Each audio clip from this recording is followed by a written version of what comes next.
నీకు చెప్పాను కదా మామ, ఇది డిమోట్ యూనివర్సిటీ. ఇది యూనివర్సిటీ అంటే ఇక్కడ లెస్టర్లో మెయిన్ యూనివర్సిటీస్ ఇవే మామ. సో ఇప్పుడు నా కాలేజ్ ఏంటంటే వీక్కి 5 days ఉంటుంది. ఈ కాలేజ్ అట్లా కాదు, ఇది అంత పెద్ద తోపుతూరు కాలేజ్ కాదు, బట్ బెటర్ కాలేజ్, మంచి కాలేజీ. బట్ దీనికి ఫీజు కూడా మాకన్నా తక్కువే, ర్యాంకింగ్లో కూడా తక్కువే. కాకపోతే ఇది వీక్లీ 2 days ఎంజాయ్గా ఉంటుంది మామ, హ్యాపీగా ఉంటుంది. అంటే నేను ఇప్పుడు ఈ కాలేజ్ లోపల నుంచే వెళ్తున్నాను, అంటే షార్ట్ కట్ అనమాట. కాలేజ్ లోపల నుంచి మా కాలేజీకి వెళ్తున్నా. ఇక ఆంటీ పోతుంది, ఆంటీ ఎంత బాగుంది చూడండి.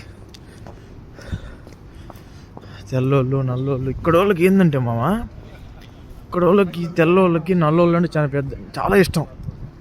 రీజన్ ఎందుకు నేను చెప్పను, అది మీరే తెలుసుకోవాలి. అట్లా అనమాట. ఈ బిల్డింగ్, ఇది కాలేజ్ బిల్డింగ్. అది చలి మట్టుకు ఫుల్గా ఉంది అబ్బాయి.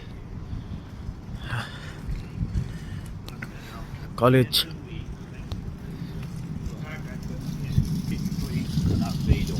పర్రా, ఈ కాలేజీలో నాకు సీట్ వచ్చినా సీట్ అంటున్నా, ఈ కాలేజ్ తీసుకున్నా బాగుండు మామ. వీక్లీ 2 days హ్యాపీగా ఉండే, 100% అటెండెన్స్ చూపించేవాడిని. ఆ కాలేజ్ 5 days కాలేజ్ అంటే ఎవరు పోయేది? ఏం స్కూలా ఎవ్రీడే పోవడానికి? పోకపోతే పక్కా 80% ఉండాలి. అసలు 80% ఉండే కాలేజీలు ఏంట్రా, నాకు అర్థం కావట్లేదు. చదువుకోవాలా సావాలాడా? 80% చూపించాలంట. 65% అయితే ఓకే, న్యాయం. అది మరీ టూ మచ్గా 80% చూపించాలంటే ఎంతవరకు న్యాయం బాబోది? ఇది మామ, ఈ కాలేజ్ అయిపోయింది. ఇంకా ఉంటుంది, ఇంకా చాలా ముందు ఉంటుంది. సో నేను ఇంకా రూట్ మారిపోతున్నాను. ఓకేరా, గుడ్.